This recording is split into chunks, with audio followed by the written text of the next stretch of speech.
Welcome, everyone, once again to Talking Point. For this very special episode, we'll be talking Rostov and our trip that we took last August with a group of people to visit our sister city in Rostov Veliky. We also were able to spend a little bit of time in Moscow and visited St. Petersburg. This is part 2 of that series, so we're going to talk about some of the more fun things that we were able to do. And I want to reintroduce everybody, our Public Utilities Director, Joel Lemke, and Maya Johnson, who's with the Sister Cities International Program, my wife Chris, and Ron and Donna Zimmerman. Ron was the director over at Schweekly Reserve, and Donna has an education background in design. So we're going to tell you a little bit about some of the experiences we had, some of the great friends that we've made, and maybe encourage you to find out a little bit more about our sister city, Rostov Veliky. Probably the biggest thing, we've got a lot of memories, and we've talked about those over the years, the months that we've been trying to plan this. We even had a little gathering at our house where we tried to recreate some of the Russian dishes and talk about some of the cool things we did there. The little cat at the hotel that nobody's ever going to forget, or the Adin Stanley. Everybody's going to remember that one. Joel and his self-portrait. Masterpiece. Or having lunch at the Idiot Bar that the mayor recommended. The things that we visited and the memories that we're going to have forever. Ron, why don't you talk a little bit about the natural history, because that's one of the reasons you went, is Rostov Veliky in that general area. They're really trying to come back to a more environmentally sustainable time. Where they didn't have an EPA, they still don't have an EPA, but the natural history of the area and some environmental issues that you were able to notice when you were there. Sure. One of the interesting things to me was that we have so many similarities with that part of Russia, and in fact, Russia as a whole, Russia is the largest country in the world, and they've got a lot of natural resources there, and we saw a very tiny amount of them, but some of them were kind of symbolic. We went to a national park. And the neat thing about the national parks in Russia is that they started the national park system 100 years ago. Ours is about 101 years old, and we were the first national park system in the world. Yeah. So they started real early, but their national parks are very different from ours. For the most part, all of their vast resources of natural history areas are off limits to the general public. Mm-hmm. We actually visited one of the newer national parks where people are invited to recreate. But we noticed that the amount of recreation going on there is a little less than what we're used to in our parks. Yeah, they're a little different than what we think about. Yeah, nature was a little bit off limits to the Russian population for a very long time. It's only in the 1980s that they really started the more popular national parks where they invite the public in to recreate more often. Interestingly enough, Russia has 20% of the forests in the whole world. Really? So obviously we saw a lot of forests while we were there. And we went to an arboretum where we got to see many of the species of trees that they not only have as native trees in Russia, but some of them that are found in other parts of the former Soviet Union and so forth too that are in that arboretum. And of course, since the Soviet Union ended in the early 1990s, things have changed quite a bit environmentally in Russia. And of course, the Bolsheviks, when they took over as the Soviets 100 years ago, tried to industrialize what was really an agrarian society, a farming society. And so a lot of things were done that, of course, had major impacts, just like they did in the rest of Europe and in the United States when industry started. But to a great extent, Russia is still living with some of those things. And there's some great efforts to do some cleanup as far as water quality and air quality goes today. And the Russians are becoming more and more concerned about that sort of thing as the political climate has evolved. So interesting was some of the things that we saw on the roadsides as we were traveling even from Moscow to the sister city. I noticed some weeds, some hogweed we call it, big weeds growing in all the fields. And eventually we asked somebody at the national park about that, and she informed us that yes, it was part of a big mandate to try to find new fodder or new food sources for cattle. And of course it had escaped, and like many of the alien plants that we are suffering through here in the United States, Russia has the same sort of problem. Yeah. And some of those are on a bigger scale because they're a bigger place. Sure, and that makes sense. When we did that national park, I remember the boat trip that we took. It's that was the only boat that was allowed on the lake, right? It was a non-boating lake, big open area, but people were swimming there and enjoying family time. Tents were pitched, very much like in that regard, something like you would see at our national parks. But that I didn't notice a lot of hiking trails and things like that we've come to appreciate. So it made me appreciate our national park system even more.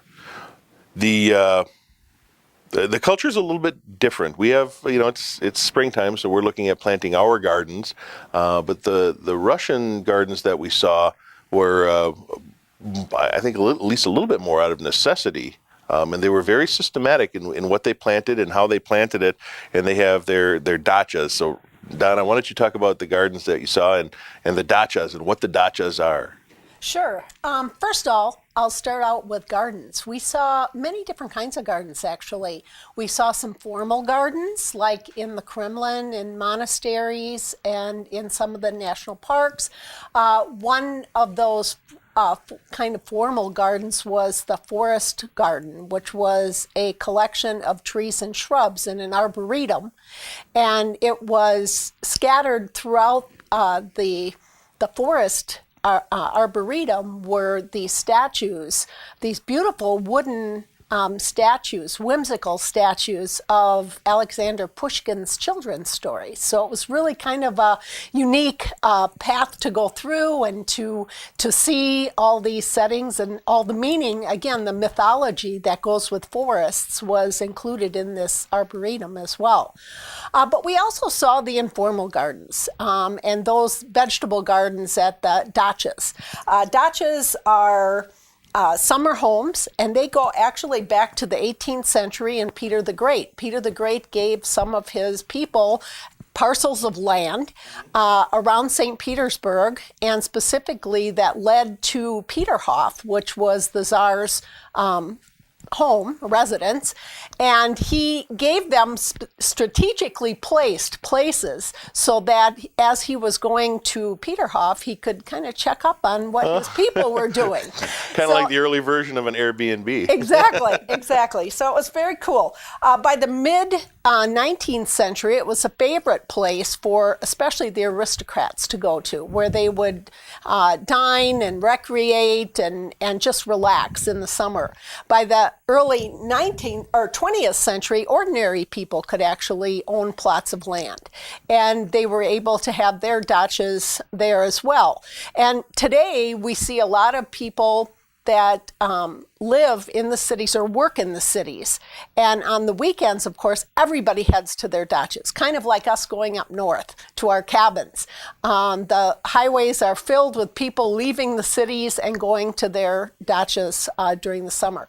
Here's where they have their big vegetable gardens, and they are grown out of necessity, basically. They harvest all that food, they preserve it, and it's very important to have those great victory gardens, if you will, sort of thing. So it's the dacha culture is very much a traditional and very important part of the Russian culture.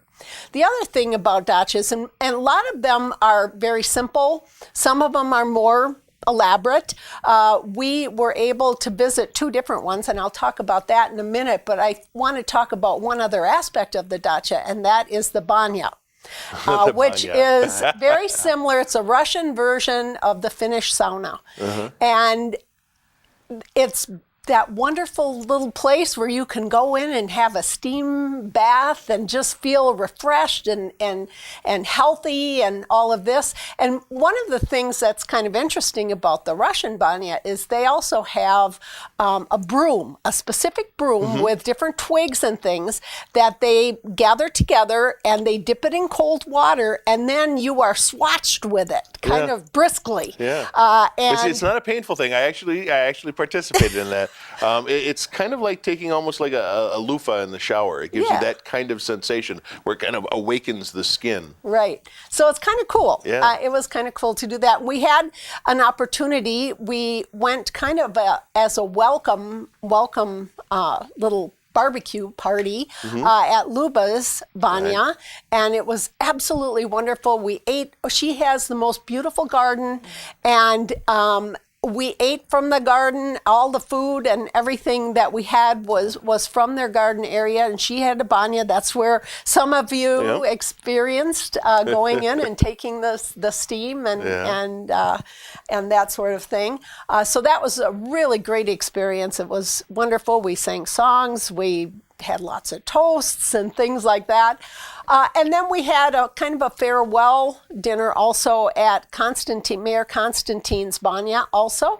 And he had a beautiful, beautiful Banya, beautiful gardens with chickens and ducks and things like that, and a beautiful Banya there as well. Yeah. And he and his wonderful wife, Larissa, prepared a wonderful meal for us. It was just great. Yeah, it was awesome. It was pretty fabulous, and they had the wood-fired samovar at Luba's house to make tea. So they actually put the little pieces of wood in the samovar, which is basically it's a vessel for heating water, and all of the food came from the garden, and we noticed that a lot through some of the places that we visited, and I'll talk a little bit about that in a little bit. But that was one of my favorite things, was the food. The dachas, the one thing that stood out for me is the intricate woodworking around some of the windows that I saw. And I think it was John Noel that did some of this years ago when he had visited Rostov. So they took pictures, and there's a poster hanging in our community development office about the windows of Rostov, and it shows all of the intricate woodworking, what we would call shutters or cosmetic. They take a lot of pride in that, and I really thought that was pretty interesting. Yeah, we saw so many things.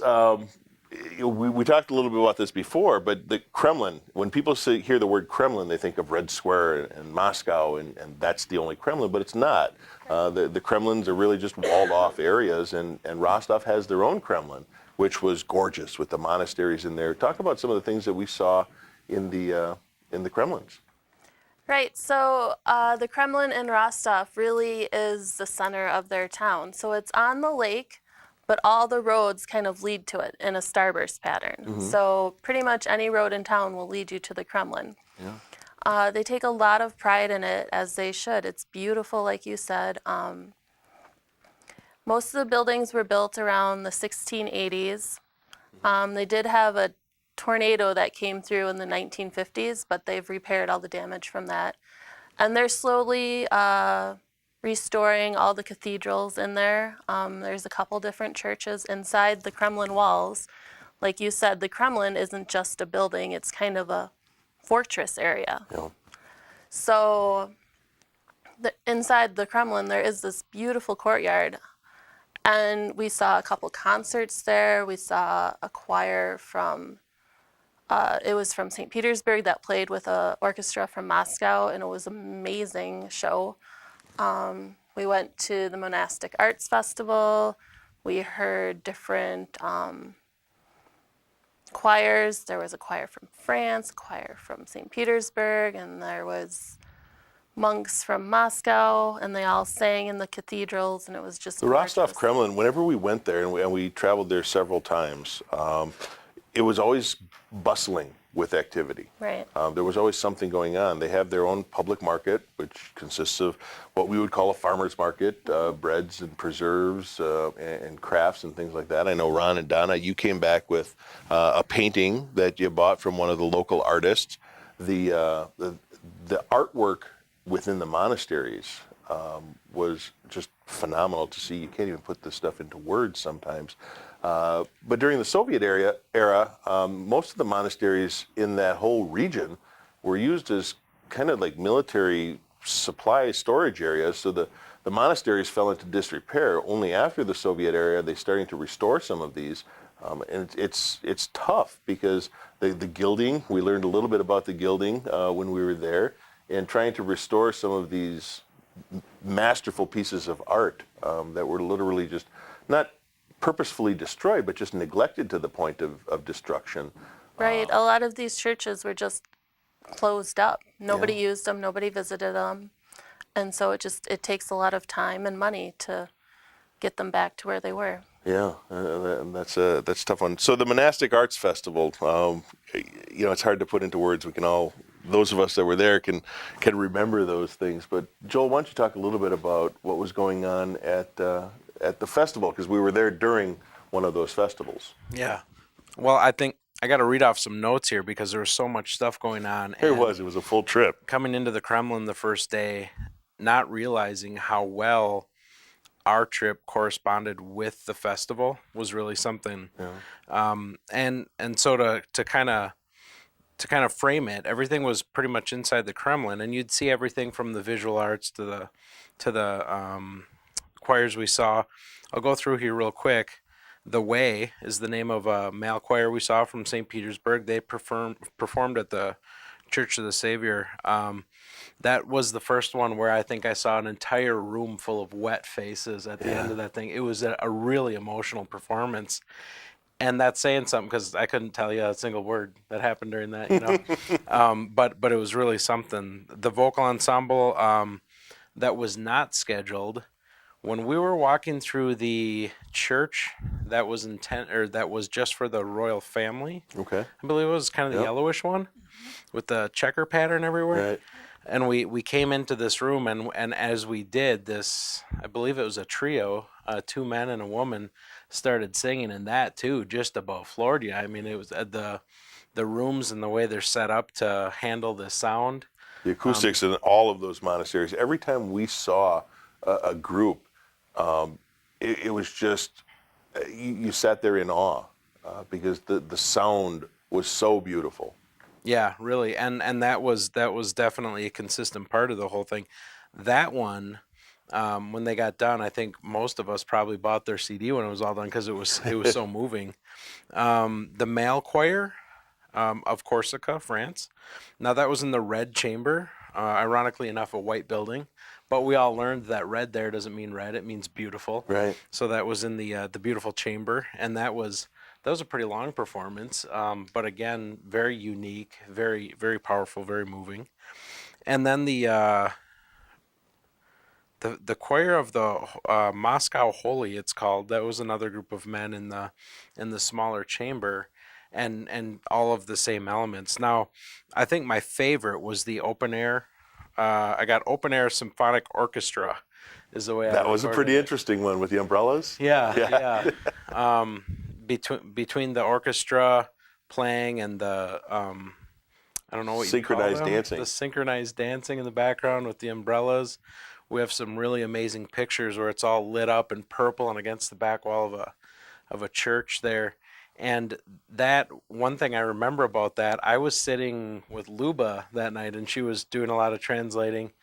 And I think I was the only one in our group who knew that there was no language involved in that performance. Mm-hmm. It was all just sounds and noises, and which made it actually special in a whole different way because I'd never seen anything like that before, but very impressive. So when you add in all the other stuff with local painters and displays and the stuff we did with learning different crafts, it was really just amazing that we were there the same week. Really cool. Yeah, I really like the fact that we were able to experience at least a little bit of it.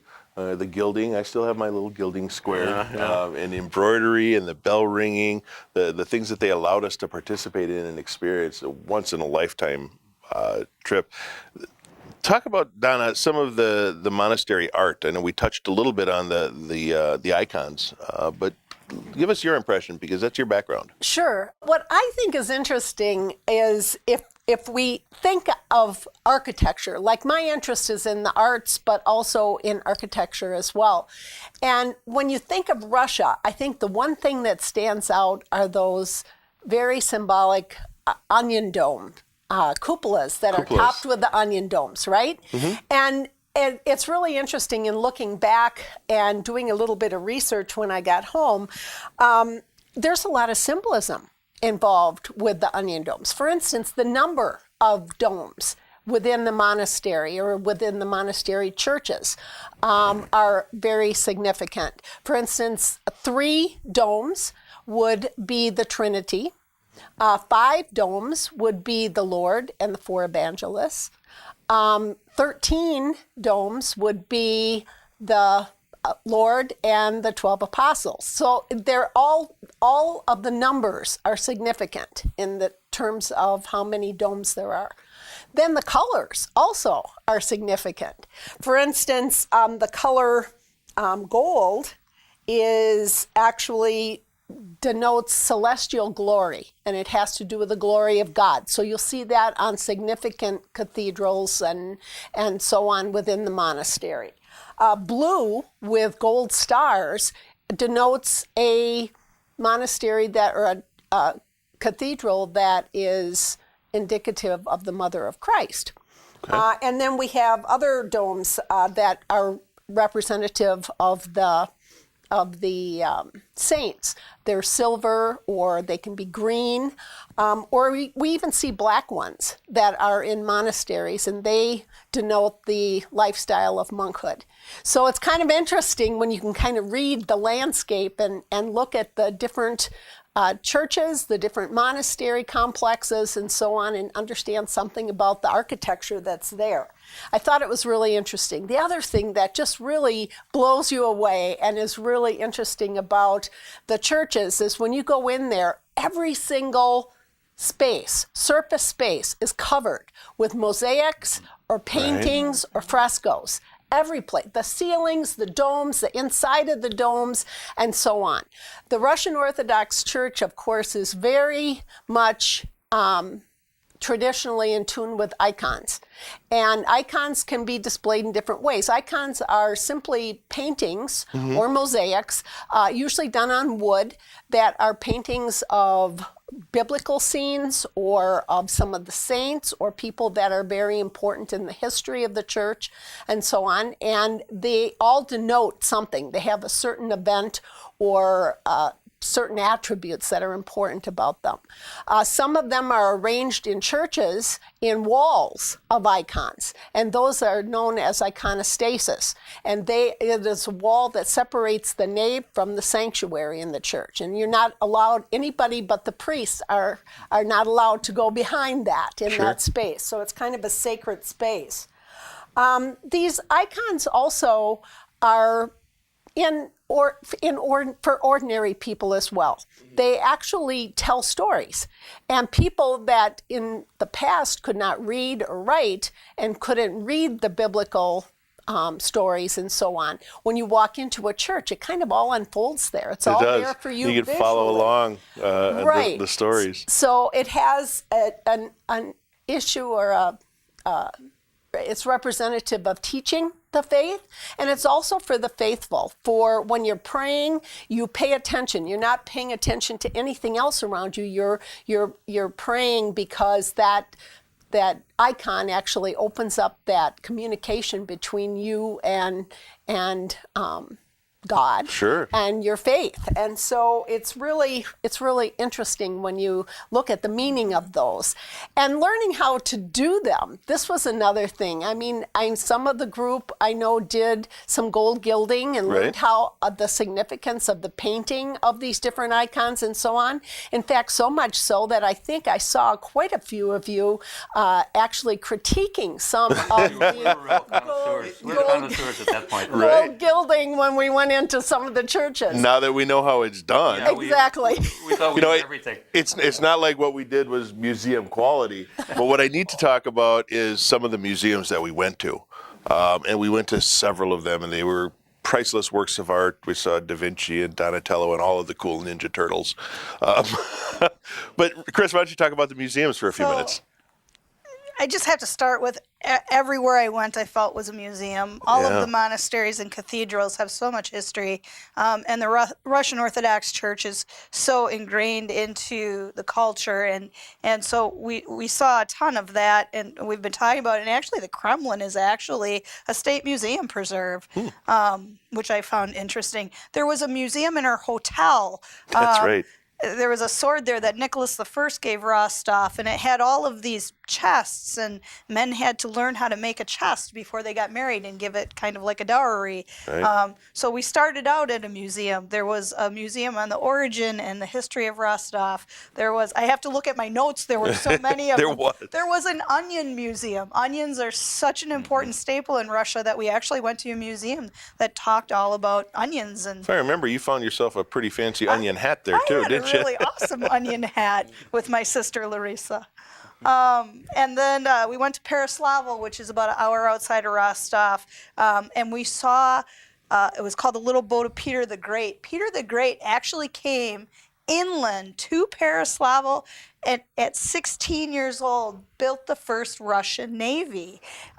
Which, On an inland lake. On an inland lake. And it ended up, there was a huge fire, and only one of the boats survived. So they have this at the museum. And there's actually a statue of Peter the Great there that was made with a live mask, and that was really cool.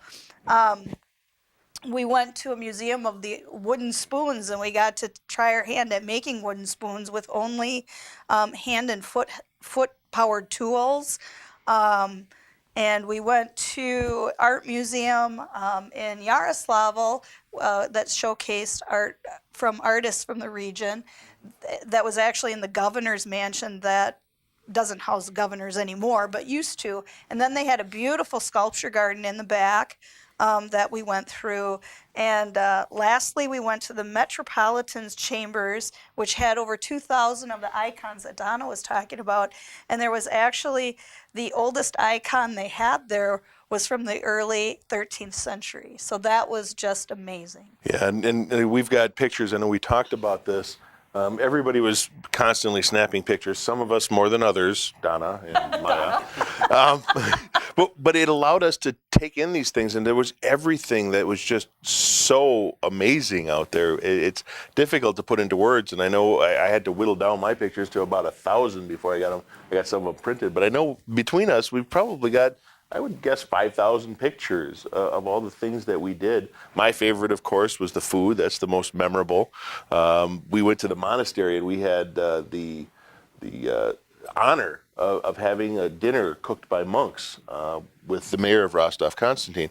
And all of the food was grown and produced in there. Their wine was produced there. The grape brandy, like monk moonshine, was cha-cha. Cha-cha. All of these things were created right there. It wasn't like we went out to the supermarket and bought a bunch of stuff and came back and made dinner. Everything was cooked there. The breads and the blini, we had those almost every day. Every meal seemed to be 3 courses and 3 meals a day. And the borscht, most people think of borscht as being one thing, but it's really not. There's a whole variety of ways to do this. I was hoping to maybe lose a little bit of weight with all the walking that we did, but in the end, I think I came back heavier because the food was so fabulous. We've created a lot of that. We had a reunion dinner where we tried our hand at pelmeni and the blini, and I made kompot, which is a fruit drink, surprisingly very little sugar in it. And all of these things. But the thing that I think stands out most from the trip, out of all the things we saw and all the things we learned and all the culture that was instilled upon us, was the people. And Aliona and Misha and their family, and Luba and her husband, Nadieshta, Mayor Konstantin and his wife Larissa, your friend, and all of the people that we met over there that are going to be forever in our hearts. And I think the trip definitely wouldn't have been the same without having that personal aspect of it. And we still talk, and I hope we continue to talk through Skype or Facebook and WhatsApp. That's the international one that they use. But it's difficult to put into words those relationships that we have, and I'm very honored and privileged to have been part of it. I want to thank you all for joining us. That's all the time we have for now, and I am Mayor Mike, and until we see you next time, this has been another special edition of Talking Point.